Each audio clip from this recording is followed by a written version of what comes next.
Ugnay, iisang radyo ang pinakikinggan. Tayo ay magkaisa dahil tayo ay Pilipino. DZRH 87 tayo. Saan ka man sa mundo, tayo iisa. Tayo Pilipino. Serbisyong tapat sa iyo, DZRH. Pinas, una sa Pilipino. Saan ka man sa mundo, tayo Pilipino.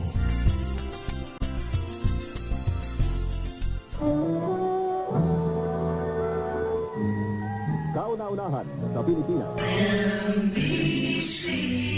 Manila Broadcasting Company. DZRH, a proud member of MBC Media Group.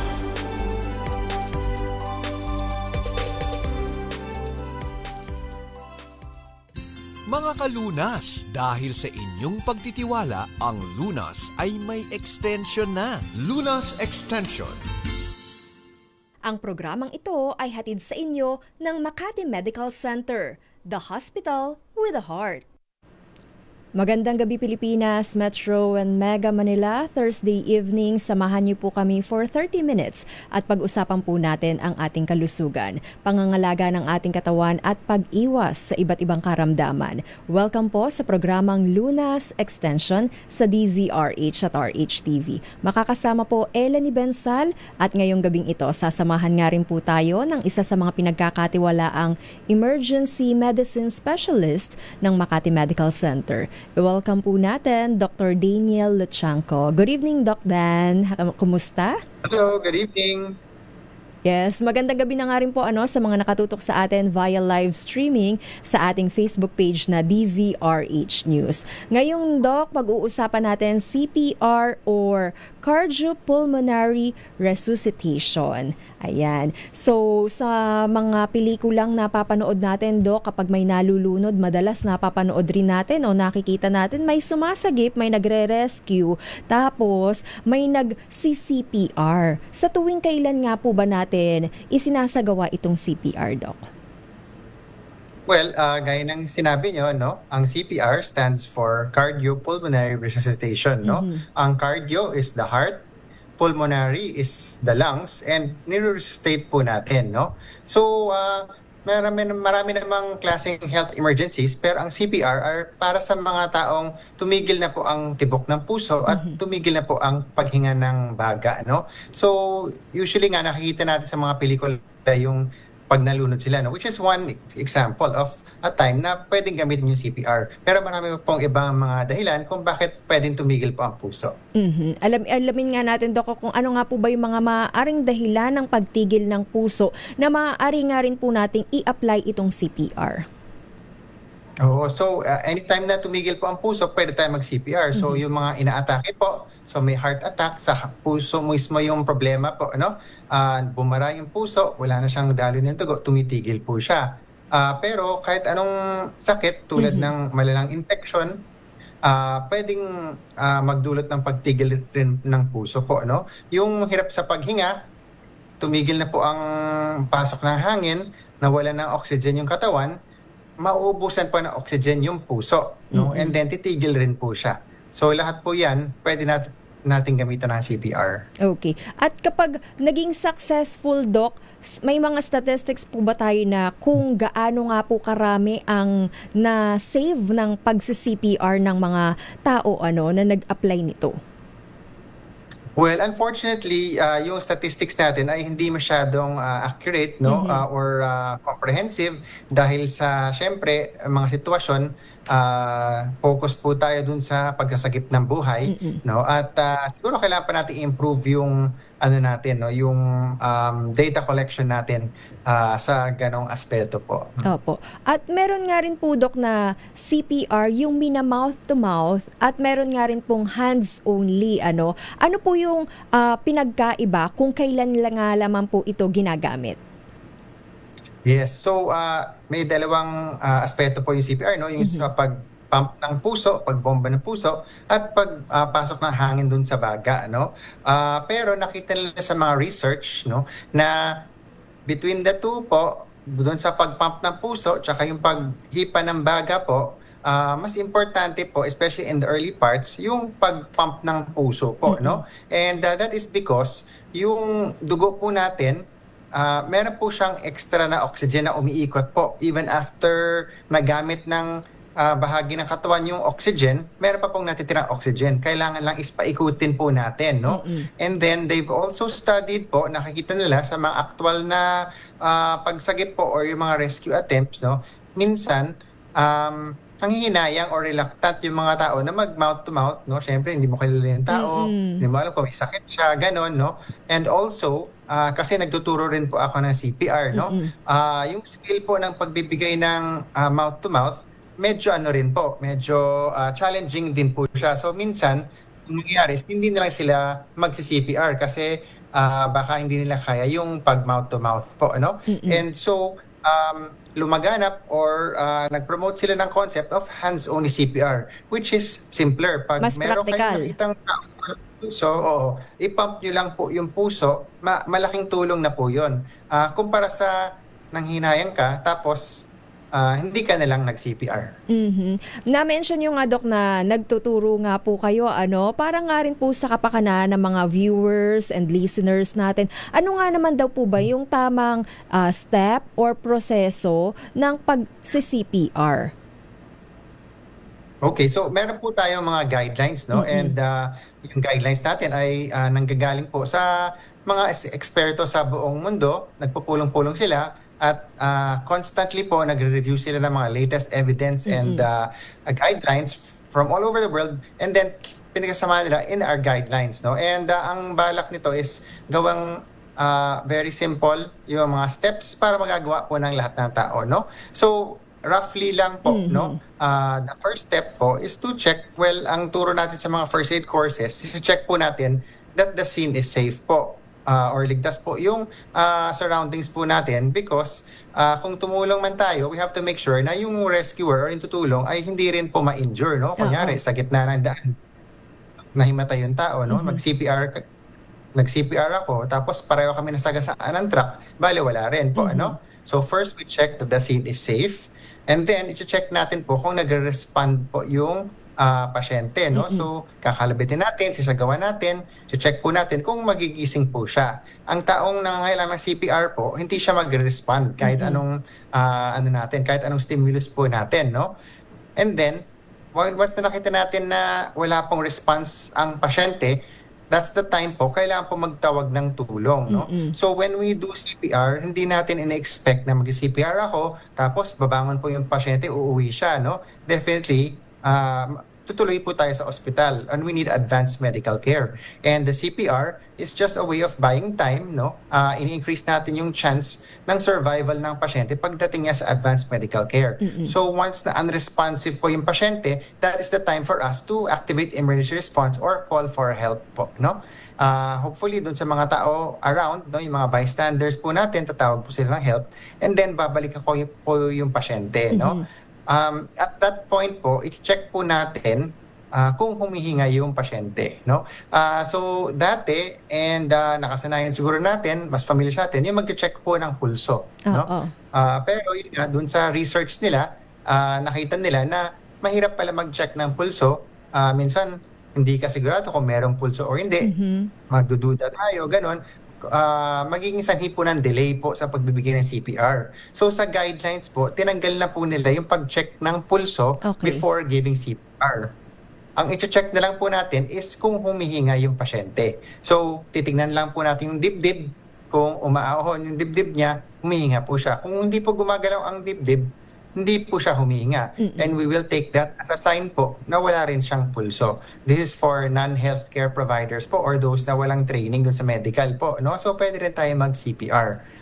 Once we determine po na hindi humihinga yung pasyente, we should begin CPR by beginning with chest compressions po, no? So basically, ipapress lang po natin yung dibdib dito sa gitna, no? Ang goal po natin is mapipisa natin yung puso, lalabas po yung dugo na nasa loob ng puso, and then hahayaan nating umahon ulit siya, no? Para pumasok ulit yung dugo, yun ang ipupush lang ulit po natin dun sa next na compression. That's why yung cycle po natin is compression and release po, no? And we just press here in the middle of the chest po, no? Ang pinapress natin, by the way, is hindi yung puso mismo kasi may ribs po tayo, no? Yes. So, pinapress po natin is the breastbone dito sa gitna ng ribs. Because pag pinress po natin yun, susunod po yung ribs, papasok po yung ribs para ma-press po natin yung puso, no? So, we press in the middle dito sa breastbone para ma-compress din po yung puso. And every time we press, hopefully, dadalo yung dugo. And when we release, papasok ulit yung dugo dun sa puso po, no? May counts ba yan, for- Doc? Yung bilang dapat po ba sa pag-press or sa pag-diin nga po sa ribs, sa dibdib ng pasyente? Yes. Actually, isa na rin yun sa pinag-aaralan. What's the ideal depth? Ganon, no? And, well, kung sa guidelines po, the ideal depth is actually 5 to 6 centimeters, no? Pero, hindi naman natin masasukat yun dun sa habang nag-CPR tayo, no? Pero pinag-aralan nila, 5 to 6 centimeters will be enough to compress the heart, no? Pag nag-CPR po tayo, ang turo rin natin for first aid classes is, wag masyado nating Bilisan. or i-worry na masyadong malalim. Mag-worry lang tayo na not deep enough yung compression po natin, no? Kasi pag malalim ang compression natin, pipisa natin yung heart, lalabas lahat ng dugo. Pero kung kulang ang pag-press ko, hindi po lalabas ang dugo. So hindi po magiging mabisa ang CPR po natin. So ang turo nila is just push hard and fast. Lakasan lang po natin yung pag-push natin para ma-squeeze lahat ng dugo. Hindi naman natin maipuputok yung puso by pressing po, no? So we want to push hard. And then po, yung rate po natin, pinag-aralan rin po yun. And currently, ang guidelines is the rate should be between 100 to 120 beats per minute po, no? Yun po yung ideal rate or yung bilis ng pagtulak in order to optimize po yung flow. Pag masyadong babagal, kulang po ang daloy. Pag sobra naman, above 120 po, hindi po nakakapag-fill ng mabuti yung puso. So yung next press natin, konti na lang po yung blood na dadaloy po. Okay. May nabasa rin ako, Doc, na parang kailangan kumanta or kung hindi man po yun sa bilang, may staying alive. Yan daw po ba? Paano kung hindi ka aware dun sa awiting iyon, Doc? Pwede bang may alternative na song? Yes, maraming alternative song. Pero first, let's talk about bakit ba kailangan kumanta habang nag-CPR, no? Oo. And that is to do with the rate po, ano? Gaya ng sinabi ko, the rate is 100 to 120 per minute.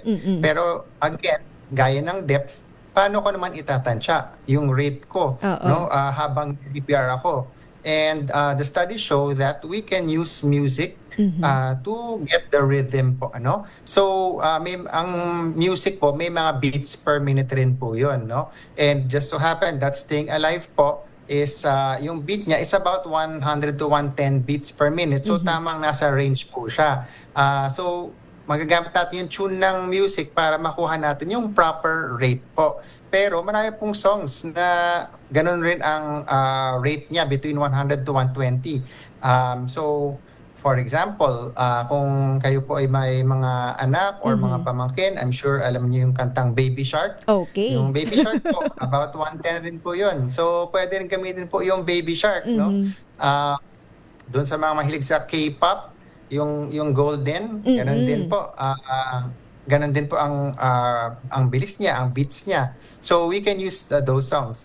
Siguro lang, wag lang po kakanta out loud, no? Kasi medyo in your head lang. Okay. So may mga bagong awitin na nga rin po palang magagamit natin sa pagresponde sa mga pasyenteng na wala ng malay o walang hininga, 'di ba? Etong Baby Shark at yung Golden, ayan, at yung Staying Alive. Meanwhile, Doc, alamin nga rin po natin maya-maya kung may mga katanungan yung ating viewers, sasagutin natin yan. At kung papaano nga rin naman daw po ba kapag sumuka yung pasyente while doing the CPR, dapat na nga rin daw po ba yung ihinto? Yan po ang ating babalikan maya-maya. Mag-commercial break nga rin po muna tayo para po sa may mga katanungan, i-comment na po yan sa ating Facebook page na DZRH News. Magbabalik po tayo pagkatapos lamang po ng ilang paalala. Ang programang ito ay hatid sa inyo ng Makati Medical Center, the hospital with a heart.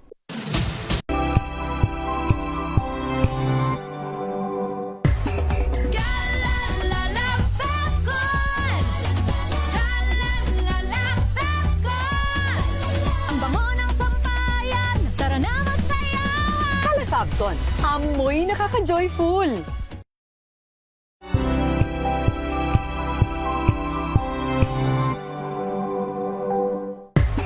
Galalala Falcon! Galalala Falcon! Ang bango ng sampayan, tara na magsayawan! Kalafabcon, amoy nakaka-joyful.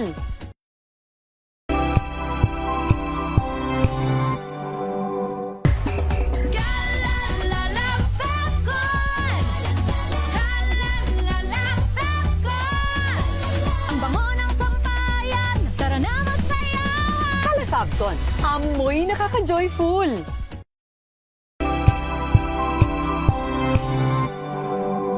Ngayong ika-87 taon ng kauna-unahan, DZRH. Tayo ay iisa. Ikaw, kayo, tayo. Iisa ang radyo. Tayo ay iisa. Iisa ang nag-uugnay. Iisang radyo ang pinakikinggan. Tayo ay magkaisa dahil tayo ay Pilipino. DZRH. 87 tayo. Saan ka man sa mundo, tayo iisa.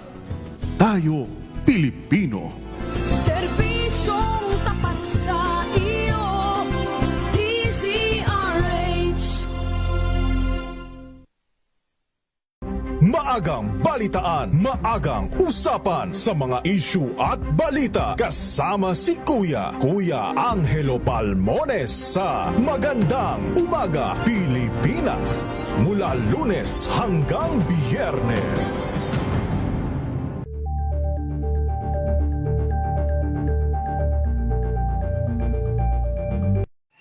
Mga balitang gigising sa inyong umaga. Mga balitang kailangan mong malaman. Mapapakinggan sa ACS Balita sa 2x2. Kasama sina Anthony Taberna at Jerry Baha. Lunes hanggang Biyernes. Usapang Pangkalusugan, Lunas Extension. Ang programang ito ay hatid sa inyo ng Makati Medical Center, the hospital with a heart. Nagbabalik po second part ng ating discussion dito pa rin po sa programang Lunas Extension sa DZRH at RHTV. Kasama pa rin po natin Dr. Daniel Lechanco ng Makati Medical Center, the hospital with a heart. Sa pagpapatuloy nga po, Doc, ng ating discussion, pinag-uusapan po natin CPR. Ngayon, Doc, alamin natin kung hanggang ilang minuto, hanggang gaano katagal dapat nating ginagawa yung CPR bago tayo tumawag ng professional help, kung sakaling hindi pa rin talaga nagre-respond yung pasyente. Yes, magagandang tanong po yan. So, una-una, dapat magtawag tayo ng professional help sa simula pa lang. No? So, once na nakita natin na kailangan ng CPR yung pasyente, alam na natin na kailangan ng professional medical help yun. Ang CPR ay ginagawa lang natin habang nag-aantay ng pagdating ng professional care or habang papunta tayo sa ospital. No? Parang lang siya, buying time lang po siya, and nakikita po sa research na it can increase the chances of survival po, no? So yung pasyente na nakatanggap po ng CPR habang nag-aantay ng professional medical care, mas may chances po na mabuhay kumpara dun sa pasyente na hindi po siya nakatanggap ng CPR on the way to the hospital po, no? So kailangan nating magtawag ng medical care or professional medical care immediately upon recognition na kailangan po ng CPR yung pasyente. Doon naman po sa kung gaano katagal po tayo mag-CPR, Yes. Nag-CPR lang tayo habang nag-aantay ng medical care or habang papunta doon sa medical care, hindi po tayo titigil sa pag-CPR, no, until we turn over to professional medical care, no. So yung assessment natin doon sa pasyente, is just to check kung kailangan ba niya ng CPR or hindi. Hindi po natin ma-assess through the guidelines of CPR kung mabubuhay ba yung pasyente na yan or not. Ina-assume lang natin na we will do all that we can para mataas natin yung chances na mabuhay po siya when we turn them over to professional medical care. So wala pong time na sinasabi nating titigil na po tayo dun sa CPR, no? We will keep on doing it until we pass them over to professional medical care. Sila po mag-determine kung mabubuhay yan or not po, ano? Of course, meron mga sitwasyon and may provisions po sa guidelines na pag exhausted na po yung medical team, let's say nasa malayong lugar kayo din nandun, wala namang darating na tulong, tapos mga ilang oras na kayo nagsi-CPR, syempre, we might have to stop rin po, ano?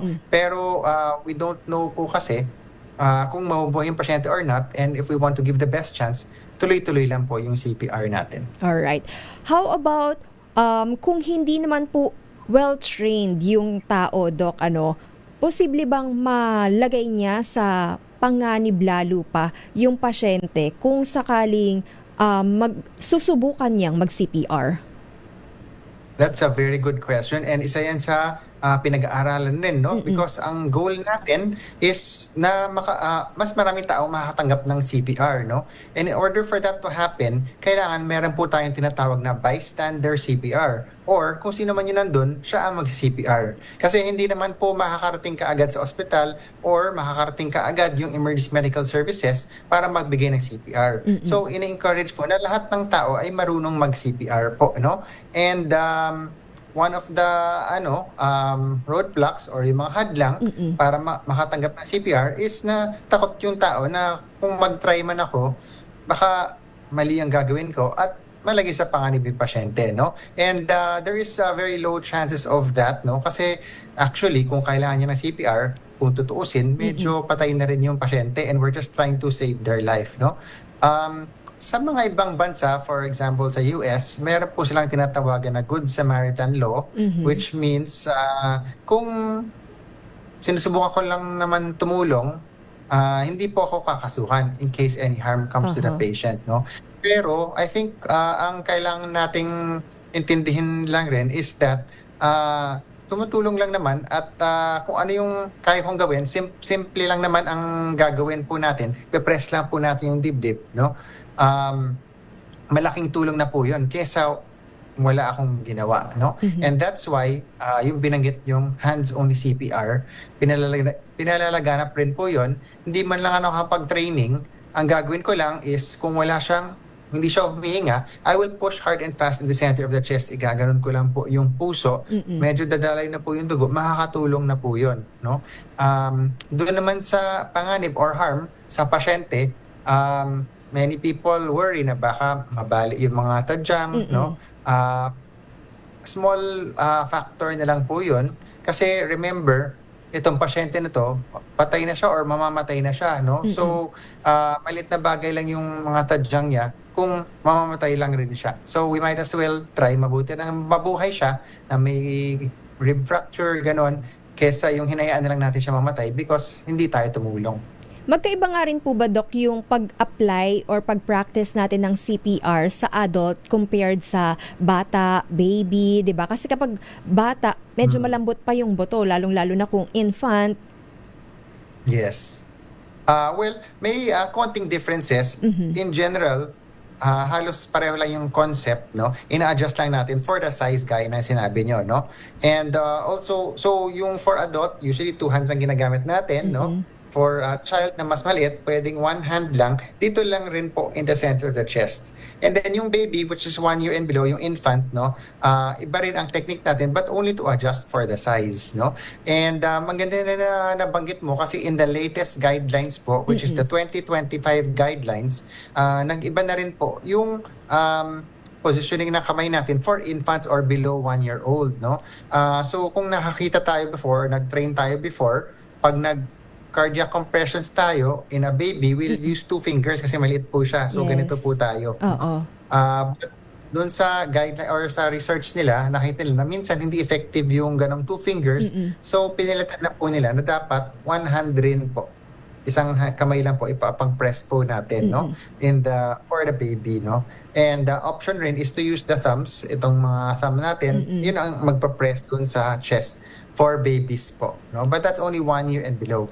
Yung iba naman po, ipa-press lang talaga natin yung chest. Mostly that's difference lang naman. So, ang layunin po kasi ng mga guidelines and yung mga samahan ng mga nag-resuscitation, no, is to make it as simple as possible para hindi na po ako magdududa or magsa-second guess kung ano kayang gagawin ko, kung i-memorize ko kung anong mga guidelines, ganon. Gawin lang nating simple, just push on the chest para dumalay po ang dugo. Okay. Eto nga po, Dok, yung naiwan nating katanungan kanina, balikan rin lamang natin. Kung sakali nga pong sumuka yung pasyente while doing CPR, hudyat na nga rin daw po ba yun na dapat itigil na dahil kahit papano nag-respond na yung patient, Well, in a way, pwede, yes. Kasi, gaya na sabi ko kanina, yung taong walang pulso, walang response na kahit ano. So wala pong nangyayari sa katawan niya. Hindi po dumadaloy ang dugo, hindi po gumagana ang baga, ang tiyan, ang puso, lahat yun naka-stand still po, no? So in a way, kung may activity gaya ng pagsusuka, it could suggest po na nag-react na po yung tiyan kasi yung tiyan, nilabas niya po yung laman niya, no? And baka meron ng circulation po. Actually, ang pagsusuka requires some kind of rin po, no, yung muscles po itutulak niya palabas, no. So possible po na meron na pong circulation, although possible din po na dahil sa pagtaas na ng pressure, dahil sa pagpump natin, dahil sa pag-blow natin, pumasok sa tiyan po yun, lalabas lang rin po siya. Once again, hindi natin kailangang isipin na masyado matagal yun, no? Ang gagawin lang natin, pag sumuka, ilalabas lang natin yung sinuka. So usually itatabi po natin para hindi po bumalik ang suka. And then, ang pinaka-assessment natin kung may pulso na po siya is, again, titingnan natin yung dibdib niya kung humihinga siya. Kung hindi siya humihinga, we should continue po yung CPR po natin. What if indoor naman po, Dok, nangyari na abutan ng kasambahay, 'di ba? Family members na walang malay, walang hindi humihinga yung kasama nila at nasa kama, safe po ba na mag-apply ng CPR sa kutsyon, sa kama, sa malambot na area? Actually, hindi naman po siya a matter of safety po, but rather kung gaano ka-effective yung magiging CPR po natin, no? Kasi ang goal nga natin is pipisain natin yung puso, no? Pipisilin po natin yung puso. And pag nasa kamang malambot po siya, bibigay po yung kama, no? So ma-absorb po yung force. Possibly hindi po natin mapupush lahat ng dugo, no? So ang sabi nga nila is dapat pag may CPR, we should be on a firm flat surface. So pag nasa kama po, dapat ibababa po natin sa sahig po 'yan, no? Sa ospital, na nasa hospital bed po siya, pag nagsi-CPR po tayo, meron po tayong cardiac board na nilalagay, which is something na matigas, nilalagay natin sa likod para hindi po pumasok or bumaon dun sa kama po. Ano naman daw po ba, Dok, yung naitutulong ng automated external defibrillator or yung AED sa CPR? Yes, so that's a very good question po, and gusto po nating magkaroon ng mas maraming awareness po for AED or defibrillator po, no? Unang-una, yung defibrillator, no? Yun po yung nagbibigay ng kuryente. Nakikita po natin sa sine, yung may paddles po sila. Tapos sabi na clear, tapos kukuryentehin nila yung pasyente, no? That is a defibrillator po. So, ang dating nangyayari sa defibrillator is kailangan basahin ng doktor yung rhythm ng heart niya. Meron pong rhythm na pwedeng i-defibrillate. Meron pong rhythm na hindi po beneficial ang pag-defibrillate po, no? So, kailangan po tingnan pa po ng doktor yung rhythm niya kung dapat pa siya defibrillate or not, no? So, yan ang lagi natin nakikita sa pelikula. Ang unang-unang dapat nating i-dispel na rumor dyan is that kung flatline na yung pasyente, dinidefibrillate po natin. Hindi po tama yon, no? Kasi ang dinidefibrillate po natin is yung ibang klaseng rhythm na medyo chaotic at magulo.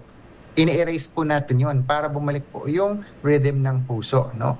So, ang fibrillation is isa sa mga common rhythms ng puso pag nagka-cardiac arrest po. Hindi na po maganda ang beat ng puso, hindi na po siya yung gano'n na alam natin na gumaganon, but rather gumaganon lang po yung puso, no? Therefore, walang dumadaloy na dugo. And giving a shock po can help na i-restart po. Actually, matigil po yung rhythm na yun para mag-restart po ulit yung puso. That's defibrillation po. Also important sa research is that nalaman nila na kung mas maagang nabigay yung defibrillation or yung shock, mas malaking chance na mabubuhay po yung pasyente.